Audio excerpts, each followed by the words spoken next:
The anointed ones. Welcome. Fate does not send warnings indefinitely. The universe whispers, it nudges, it cautions. But when those signs are ignored, destiny takes matters into its own hands. And here you stand, not by chance, not by coincidence, but by a force far greater than human understanding. They never saw it coming. They thought love was something that could be rewritten, erased, replaced. But what happens when the past refuses to be buried? When the one who was meant to be, the first, the irreplaceable, steps forward and shakes the very foundation of what they believe to be true. You are not just a memory. You are the turning point. When divine intervention occurs, it does not settle for poetic justice. It rewrites the entire story. The world thought it had moved on, but fate has other plans. And now, as the realization dawns, those who ignored the warnings find themselves grasping at illusions, while you stand at the center of a truth too powerful to deny. This is where the real story begins. Hold on tight. First of all, the last warning has passed. God's patience is a countdown, not a pass. Time was running out regardless of every warning they disregarded, every haughty deed, and every second they believed they were invincible. They were mistaken to believe that quiet equaled safety. This is the final warning. Precision is what's involved here, not chance. Despite every opportunity to go back, they chose to double down. More arrogance, dishonesty, and devastation greeted any chance for compassion. Their patience, which they once mistakenly believed to be weakness, has now become an unbreakable power. There is no notification made when judging starts. There is a change that is so obvious that it takes their tranquility before it ever hits their body. There is no flashing sign or loud music. Doors first cease to open. After then, people begin to go. What used to be easy suddenly becomes difficult. Their influence, relationships, and wealth are all impacted in addition to their health. The weight of divine judgment causes all they erected on conceit to fall apart.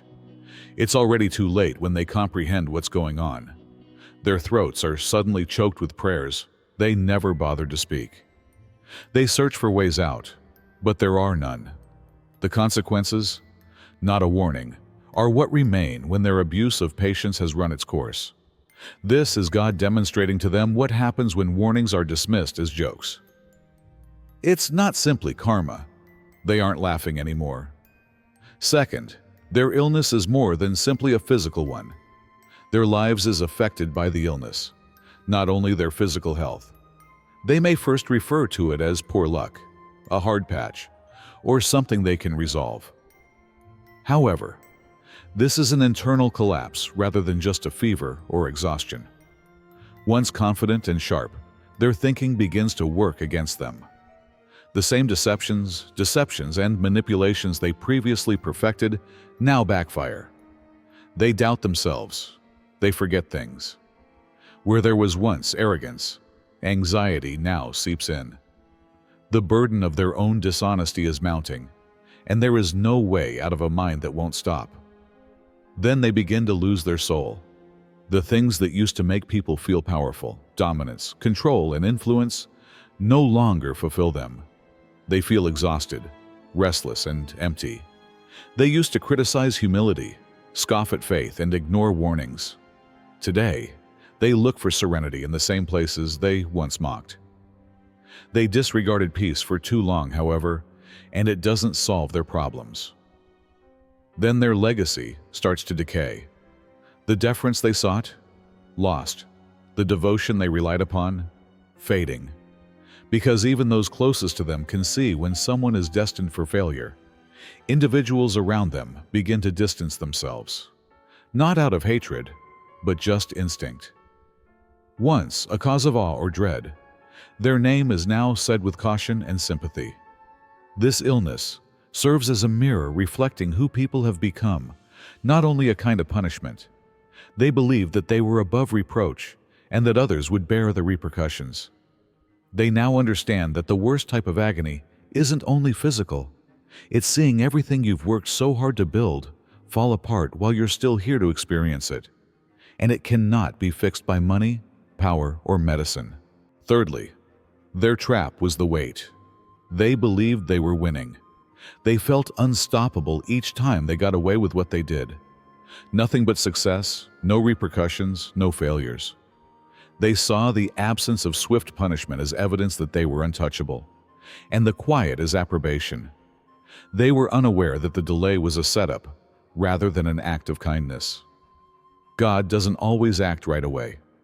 He sometimes gives individuals enough rope to hang themselves in their own blunders, allowing them to dig their own graves.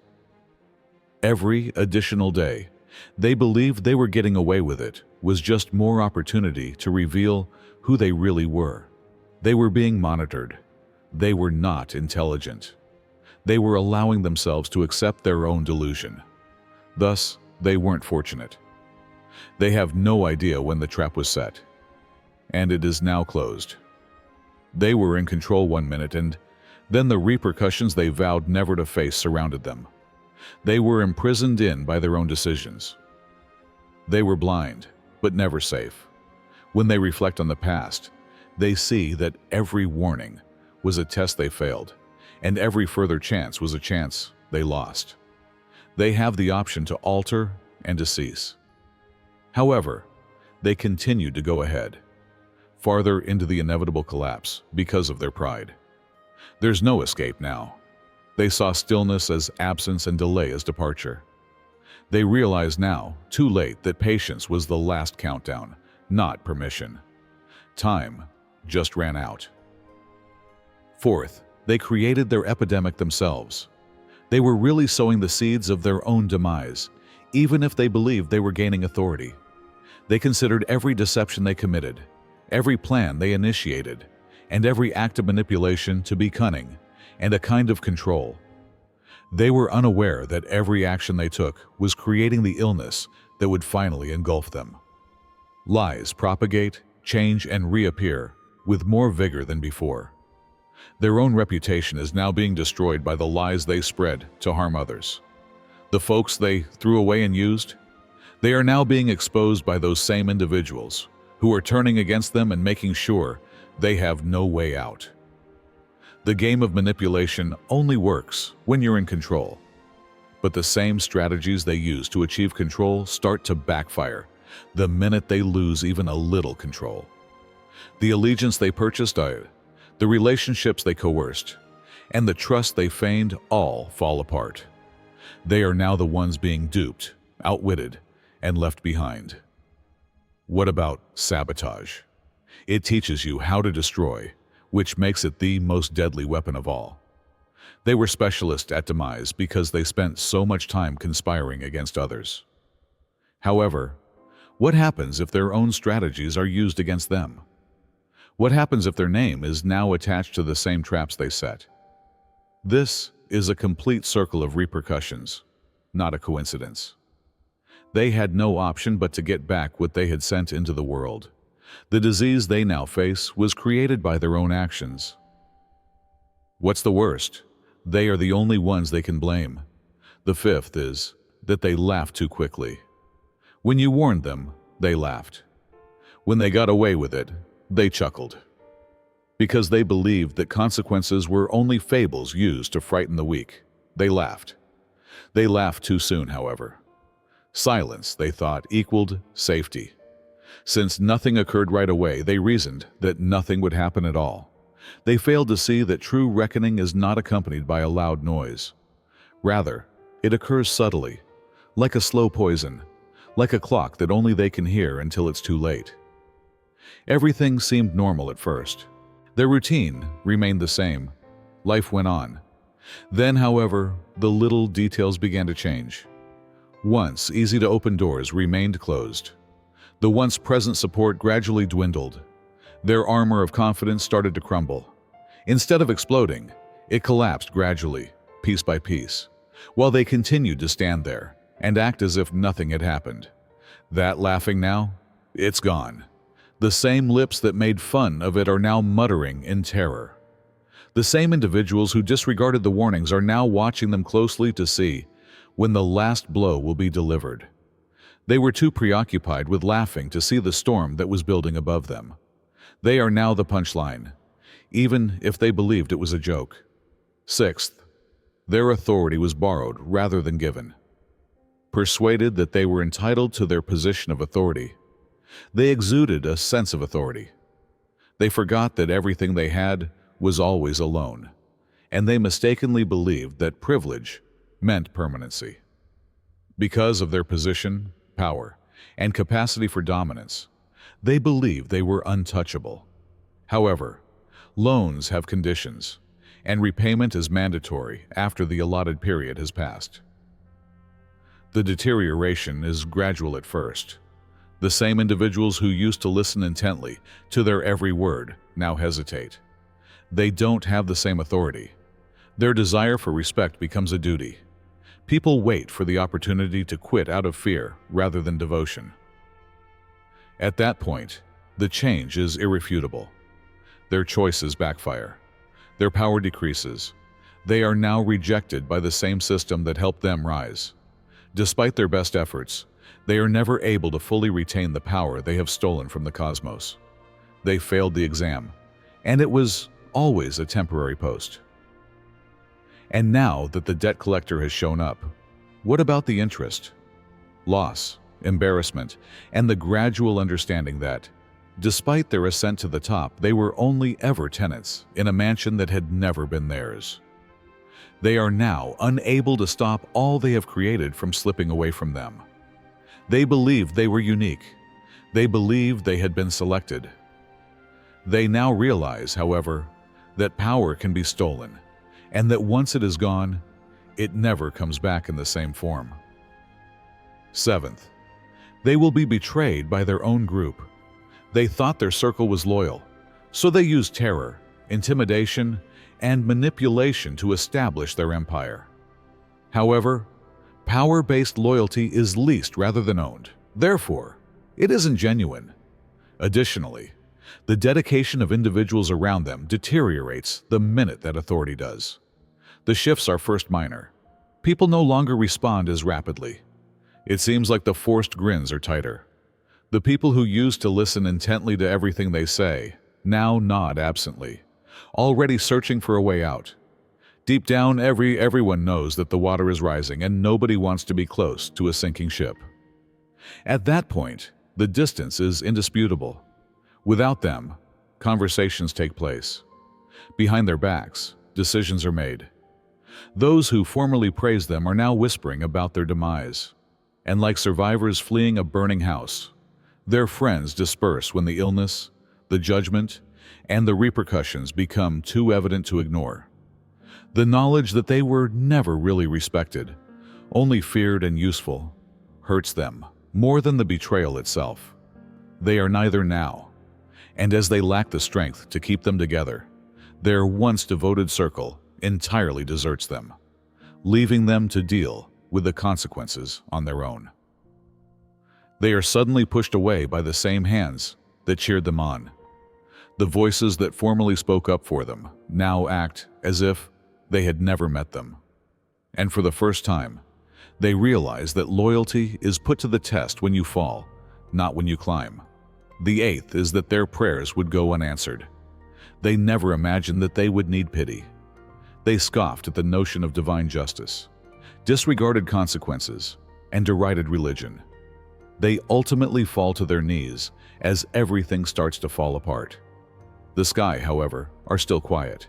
They yell, but nobody responds. They cry, but nothing helps. Not because he isn't listening, but because they disregarded him for so long. The same God they disregarded and the same grace they spit on are now unreachable. When hubris is boundless, grace isn't. They squandered time, opportunities, and warnings. They now want forgiveness because they are in pain, not because they have changed. They simply regret the results of their acts. Heaven, however, is not duped. Another ploy is repentance that is motivated by suffering rather than sincerity. And God is not amenable to trickery. Before their crimes turned into their illness, they were at ease in their transgressions. Before fear became their shadow, they were unafraid to defy authority. They grabbed for mercy, like a drowning man does for oxygen when they finally realize what they've done, only to discover that the waters have already engulfed them. They turned their backs on God, not the other way around. They now understand, too late, that certain doors don't remain open indefinitely. The ninth is that there is no way to reverse a divine judgment. They lived their whole lives thinking that there was always a way to solve problems, a cost, a favor, a gap. They had people, money, and influence to clean up their mess when issues occurred. However, none of those items can resolve the issue they are now facing. Tests are performed by doctors, but the findings are incomprehensible. Therapies don't work. The most skilled experts give up. It's a punishment from above, not a physical illness. Once the answer to all problems, money is now useless. They would sacrifice all for relief, yet bribery is not accepted by divine judgment. Relationships break down. The influential individuals they used to rely on are now quiet, aloof, and indifferent. When they were at the top, influence meant everything. Now that they are in decline, it has no meaning. Although they ask for assistance, no one wants to be bound to a sinking ship. The one thing they refuse to do, humble themselves, is the only remedy. Their pride outweighs their suffering, even if genuine repentance may make all the difference. They continue to imagine they can outmaneuver, outthink, or outmaneuver their way out. However, divine judgment is non-negotiable. Thus, they continue to be imprisoned, enduring a disease that has no name, no remedy, and no way out. Not because recovery is impossible, but rather because their conceit prevents them from pursuing it. 10th, their misdeeds will correspond with the symptoms. They paid a price for every deed and transgression they did. And now, the most appropriate method of payment is being made for that cost. The falsehoods they spread, on them, they are choking. Suffocating their power to speak, every lie that escaped their lips has returned. What used to seem effortless now seems difficult, as if they are drowning in their own words. They are now unable to express anything other than their remorse as the truth they disregarded screams in their throat. Those hands that seized what wasn't rightfully theirs, that strove for possessions, authority, and power. Those hands are wilting now. The fingers that seized something that wasn't theirs are now tense, shaking, and becoming weaker. The deterioration of their own body is a reflection of every act of selfishness and every avaricious grasp. And the poetic justice of it all is too great for them to escape. Their condition is more than simply physical. It is a result of their transgressions. The penalty is specially designed to match their transgression, like to a suit of vengeance. They see their own shortcomings reflected back at them from the mirror that their actions have produced. They are no longer able to conceal themselves behind the authority they formerly had or the others they previously controlled. The ailment serves as a reminder that everyone is subject to the results of their deeds. The punishment is carefully crafted to demonstrate to them that the same hands that once took from others are now taking from them. It is neither blind nor arbitrary. The strongest will fall the hardest, according to number 11. The worst collapse is coming for those who were at the top, unassailable in their haughtiness. They never thought that their invincibility was a myth, or that their power may be a vulnerability. They were too strong, too untouchable, and too certain that they could avoid the repercussions. Their collapse will now be as loud and obvious as their ascent. Not only do they lose everything, but everyone is watching, which is what makes their collapse so terrible. They are now being destroyed in front of the people who previously idolized them, who watched their every action and clung to their every word. Furthermore, what people see is a reckoning rather than only a failure. Piece by piece, their once unstoppable empire begins to fall apart. What used to be so solid is now breaking down in the most visible manner imaginable. The same people who previously turned to them for direction now doubt all they stood for, and the murmurs start. How could this happen? Is this divine judgment? And the response is clear. This is something a lot more serious than a simple tumble. The world now realizes that the strongest people suffer the most since their pride made the collapse unavoidable, despite their belief that they were impervious to the repercussions. And not only do they feel the impact as they strike the ground, but everyone around them is shaken, leading even their most devoted fans to question if this was just destiny or something far more serious. 12. The lowly shall be exonerated. They believed they were safe every time they denigrated you, denied your value, or made fun of the ferocity of your religion. They thought their supremacy was undeniable, and their rule was safe. They were unaware that everything they did to denigrate you was being recorded, not just by time, but also by the cosmos itself, which they misjudged. You won't have to do anything now while they struggle to grasp onto what is vanishing. No amount of retaliation will ever be as loud as their collapse. The pain they inflicted upon you, the mockery, the rejection, everything is returning, and it won't be subtle. Their struggle and eventual downfall will serve as your evidence. The universe will prove that your trust was always correct. Since their own deeds had already prepared the ground for their demise, you didn't need to pursue revenge. You'll remain steadfast as others rush to remedy what can't be fixed. Your patience, humility, and quiet faith, things that were formerly written off as weakness, are now being acknowledged. And you'll rise, not because you retaliated, but because you just remained grounded, while they fall and burn in the mayhem they caused. Their demise is your validation, not simply their punishment. It's the realization that you were correct all along, that your faith wasn't foolish, and that your quiet wasn't a sign of weakness, but rather of strength. Their conceit ultimately proves to be their downfall. They disregarded the warnings until it was too late, smiled too soon, and took their stolen authority for granted. It was a divine reckoning, a justice they never saw coming, but that was always assured, that brought them to ruin, not a random act of ill luck. All of the lies they uttered, the manipulations they carried out, and the times they made fun of your beliefs were seeds that have now produced their bitter fruit. However, the tale is about your ascent, not about their demise.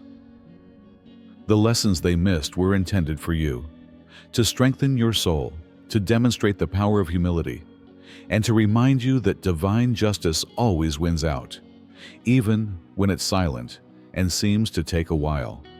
Your calm fortitude, faith, and patience were never in vain.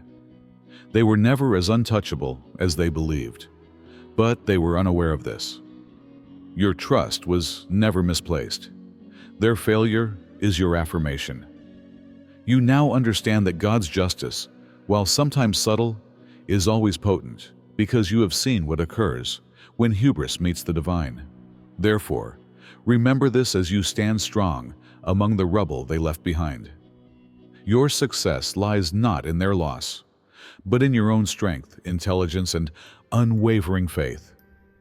Even if the world saw their downfall, you will remain unfazed because you always had faith in something much more powerful than the transient authority they formerly had. Don't keep this message to yourself if it speaks to you. To demonstrate your support for the truth, like this video. Let me know what you think by leaving a comment. Give this message to someone who needs it. To ensure that you don't miss any uploads, subscribe and enable alerts. Your patience never runs out, your faith is strong, and divine justice always comes at the perfect moment. Keep in touch, be resilient, and let's develop as a team.